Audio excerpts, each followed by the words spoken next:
It's hard to describe what it feels like to grow up feeling like an intruder in your own home. I guess it all started when I was 14, the year my mom, Kate, married Tom. At that time, it was just her and me against the world, or at least that's what I thought. After my dad left when I was young, it was the two of us through everything. We didn't have much, but we managed. She always told me I was the only thing that mattered, her rock, the reason she kept going. I never thought I'd see that change so fast. When she met Tom, it was like I stopped existing. Tom was well off, successful in his career, and he had a son of his own, Alex. Mom lit up around him, maybe because he seemed like a solution to all our problems. At first, I tried to see the positive too. Tom had a big house, way nicer than the apartments we bounced around in. He took my mom on dates, bought her gifts, and even paid for things she needed. For a minute, I thought, maybe this is a good thing. But it didn't take long before I realized how much I had underestimated the situation. Moving into Tom's house felt less like finding a new home and more like stepping into enemy territory. I quickly noticed I was an outsider, a guest overstaying her welcome. The house itself was beautiful, a big yard, tons of space, rooms that didn't even seem to get used. But every inch of it felt like it belonged to Tom and Alex, not me. I guess I should have seen it coming when Tom made it clear he didn't want me redecorating my room. My mom brushed it off, saying, "Oh, he's just particular. He likes things a certain way." It became clear Tom didn't like things my way. Tom's attitude toward me was polite at first, but always distant. He never tried to make small talk, and when he did speak to me, it was always flat and unemotional.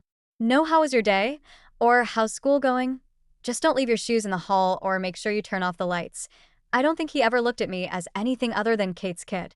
He didn't treat me like I was part of the family. When I asked my mom why he acted that way, she'd sigh and say, "It's new for him too, Emma. Give him some time."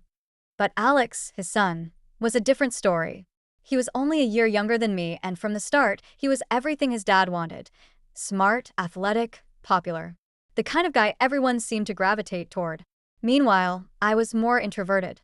I loved reading and art, and I didn't fit the mold of someone who could shine in the way Alex did. It felt like no matter what I did, I couldn't measure up. Alex didn't outright bully me at first, but he had a way of making me feel small. He'd make subtle digs, things like, "Emma's kinda loner, huh?" Or asterisk, "Wow, you're into that?" That's different. Asterisk, slowly but surely, he turned people against me, even the few friends I managed to make at school. I'd hear them laugh and joke with Alex while I sat alone, pretending not to care. It was as if his charm sucked all the air out of the room, leaving none for me. I tried to tell my mom about how excluded I felt, about how Alex made me feel unwelcome, but she'd wave it off. "Emma, don't be so sensitive," she'd say, brushing it aside like I was making it all up. "They're just adjusting." Adjusting, she loved that word, like it was supposed to excuse everything. But the truth was, she wasn't listening. She was too wrapped up in her new life with Tom to see what was happening to me. Eventually, I stopped trying to tell her. What was the point? Every time I did, I ended up feeling more alone. Instead, I threw myself into my schoolwork and my art, finding solace in my sketchbooks. Drawing became my escape, the one thing that made me feel like I had some control. My room became my sanctuary, though even there, I couldn't fully escape. Things hit a breaking point the year I turned 16. By then, I'd grown used to Tom's rules. No leaving dishes in the sink, no using the TV after 10 p.m., and keeping my room spotless at all times. Alex, of course, didn't have to follow any of these rules. "Boys will be boys," Tom would say with a chuckle whenever Alex broke one. It was infuriating, but I knew better than to speak up. Anytime I did, I was met with dismissive comments or outright angered. One night, after a particularly rough day at school, I accidentally left my art supplies on the kitchen counter. I'd been working on a project late into the night and was too tired to put everything away. The next morning, Tom found them. He stormed into my room, slamming the supplies onto my desk. "In this house, we respect each other's space," he snapped. "If you can't follow the rules, maybe you should consider finding somewhere else to live." I stared at him, stunned. He'd never outright said it before, but I knew he wanted me gone. And Mom? She just stood in the doorway, her arms crossed, not saying a word. She didn't defend me. She didn't even look at me. After that, I stopped trying to be noticed. I'd come home, go straight to my room, and stay there until it was time for school. I avoided Alex, avoided Tom, avoided my mom. I focused on surviving each day and counting down the days until I could leave. My best friend, Lucy, was my only real support. She listened when I vented, encouraging me to hang on just a little longer. "You'll get out, Emma," she'd say. "And when you do, you'll never have to deal with them again." Lucy was right. The day I turned 18, I started working on my escape plan. I'd been saving money for my part-time job at the library, enough to get a small apartment and finally leave the house that had never felt like home. When I told my mom I was moving out, she looked shocked, but she didn't try to stop me. "Are you sure, Emma?" she asked, her voice trembling. "It's not easy out there on your own." I nodded, trying to hold back tears. "I can't stay here anymore." Life on my own wasn't easy, but it was better. I worked long hours, balancing a full-time job and art classes at the local community college. It wasn't glamorous, but it was mine. For the first time in years, I felt free. Then, a phone call changed everything. It was from a lawyer, informing me that a distant relative, Rose Bennett, had left me $15 million in her will. I was stunned. I barely remembered Rose. She was my father's second cousin, someone I'd only met once as a child. But apparently, she'd admired my independence and resilience.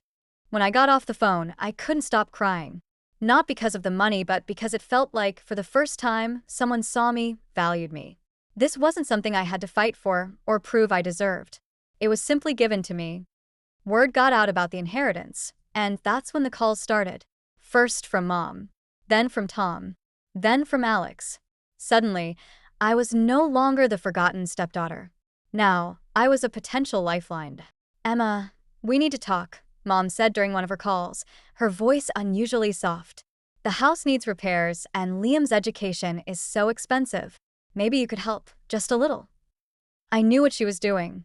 She'd ignored me for years, but now that I had something she wanted, she was suddenly interested. Tom's approach was more direct. He sent an email outlining Liam's college expenses, complete with a detailed financial breakdown. Alex? He didn't bother with subtlety. "So, are you going to share or what?" he asked during a rare family dinner, smirking as if he already knew the answer. I didn't give in. I refused to let them manipulate me, refused to let them take what was finally mine. When they realized I wasn't going to help, things got uglier. Mom filed a lawsuit, claiming I had a moral obligation to support the family.